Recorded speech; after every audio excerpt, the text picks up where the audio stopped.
Hi friends, ಇವತ್ತು ನಿಮಗೆ ನಾನು ವೆಜಿಟೇಬಲ್ ಪಲಾವ್ ಮಾಡೋದು ಹೇಗೆ ಅಂತ ತೋರಿಸ್ಕೊಡ್ತಾ ಇದ್ದೀನಿ. ಅದಕ್ಕೆ ಬೇಕಾಗಂಥ ಸಾಮಗ್ರಿಗಳು: ಕ್ಯಾರೆಟ್ ತೊಗೋಬೇಕು, ಆಲೂಗೆಡ್ಡೆ ಸ್ವಲ್ಪ, ಬೀನ್ಸ್ ಸ್ವಲ್ಪ, ಮತ್ತು ಹಸಿ ಬಟಾಣಿ, ಮತ್ತು ಪುದೀನ ಸೊಪ್ಪು, ಕೊತ್ತಂಬರಿ ಸೊಪ್ಪು, ಮತ್ತು ಟೊಮೊಟೊ. ಒಂದು ದೊಡ್ಡ ಟೊಮೊಟೊ ತೊಗೊಂಡ್ರೆ ಸಾಕಾಗುತ್ತೆ. ಒಂದು 4 ಬೆಳ್ಳುಳ್ಳಿ, ಒಂದು 7-8 ಹಸಿಮೆಣ್ಸಿನ್ಕಾಯಿ, ಅರ್ಧ ನಿಂಬೆಹಣ್ಣು, 2 ಈರುಳ್ಳಿ, ಮೀಡಿಯಮ್ ಸೈಜ್ ಈರುಳ್ಳಿ ತೊಗೋಬೇಕು. ಮತ್ತು ಸ್ವಲ್ಪ ಸೋಯಾ, ನಿಮಗೆ ಜಾಸ್ತಿ ಬೇಕಂದ್ರೂ ಜಾಸ್ತಿ ತೊಗೋಬೋದು. ನಾನು ಒಂದು 200 ಗ್ರಾಮ್ ಅಷ್ಟು ಅಕ್ಕಿ ತೊಗೊಂಡಿದ್ದೀನಿ. ಶುಂಠಿ ಬೆಳ್ಳುಳ್ಳಿನ ಜಜ್ಜಿಟ್ಕೊಂಡಿದ್ದೀನಿ.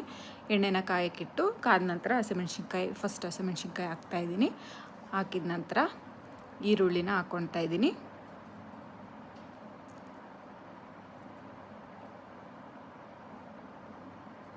ಈರುಳ್ಳಿನ ಹಾಕ್ಕೊಂಡು ಚೆನ್ನಾಗಿ ಸ್ವಲ್ಪ ಕೆಂಪು ಕಲರ್ ಬರೋ ಥರ ಸ್ವಲ್ಪ ಫ್ರೈ ಮಾಡ್ಕೋಬೇಕು. ಈರುಳ್ಳಿನ ಸಣ್ಣ ಊರಿನಲ್ಲಿ ಇಟ್ಕೊಂಡು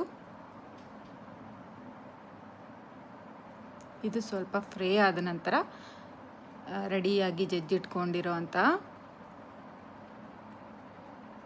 ಶುಂಠಿ ಬೆಳ್ಳುಳ್ಳಿ ಪೇಸ್ಟ್ನ ನಾನು ಹಾಕ್ಕೊಳ್ತಾ ಇದ್ದೀನಿ. ಶುಂಠಿ ಬೆಳ್ಳುಳ್ಳಿ ಸ್ಮೆಲ್ಲು ಹೋಗೋವರೆಗೂ ನೀವು ಸ್ವಲ್ಪ ಅದನ್ನು ಕೂಡ ಫ್ರೈ ಮಾಡ್ಕೋಬೇಕು.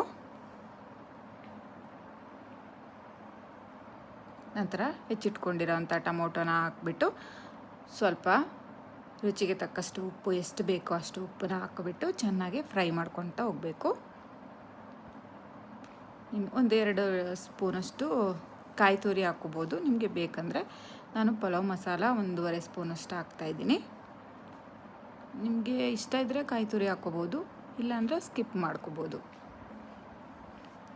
ಈ ಥರ ಚೆನ್ನಾಗಿ ಆಯಿಲ್ ಬಿಟ್ಕೊಂಡು ಫ್ರೈ ಆದಮೇಲೆ ನಾವು ಎಲ್ಲ ಹಚ್ಚಿಟ್ಕೊಂಡಿರೋ ಅಂಥ ತರಕಾರಿನೆಲ್ಲ ಹಾಕ್ಕೊಂಡು ಅದರಲ್ಲಿ ಚೆನ್ನಾಗಿ ಮಿಕ್ಸ್ ಮಾಡ್ಕೋಬೇಕು.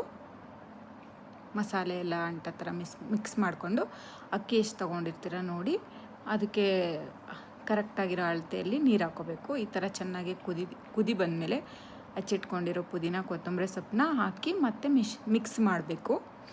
ಸ್ವಲ್ಪ 1/2 ಸ್ಪೂನ್ ಲೆಮನ್ ಹಾಕ್ತಾಯಿದ್ದೀನಿ. ಮತ್ತು ತೊಳೆದಿಟ್ಕೊಂಡಿರೋ ಅಂತಹ ಅಕ್ಕಿನ ಹಾಕಿ ಮಿಕ್ಸ್ ಮಾಡಬೇಕು ಎಲ್ಲಾನ. ನಾನು ವೆಜಿಟೇಬಲ್ಸ್ನ ಸ್ವಲ್ಪ ಜಾಸ್ತಿ ಹಾಕ್ಕೊಂಡಿದ್ದೀನಿ. ನಿಮಗೆ ಜಾಸ್ತಿ ಬೇಡ ಅಂದರೆ ನೀವು ಕಡಿಮೆ ಕೂಡ ಹಾಕ್ಕೋಬೋದು. ಆಮೇಲೆ ಎಲ್ಲೂ ಗಾಳಿ ಹೋಗದೇ ಇರೋ ಥರ ಒಂದು ಲಿಡ್ನ ಕ್ಲೋಸ್ ಮಾಡಬೇಕು. ಒಂದು 5-10 ಮಿನಿಟ್ಸ್ ಸಣ್ಣ ಉರಿನಲ್ಲಿ ಬಿಟ್ಟಾಗ ಈ ಥರ ಪಲಾವ್ ನಿಮಗೆ ಟೇಸ್ಟಿಯಾಗಿ ತಿನ್ನೋದಕ್ಕೆ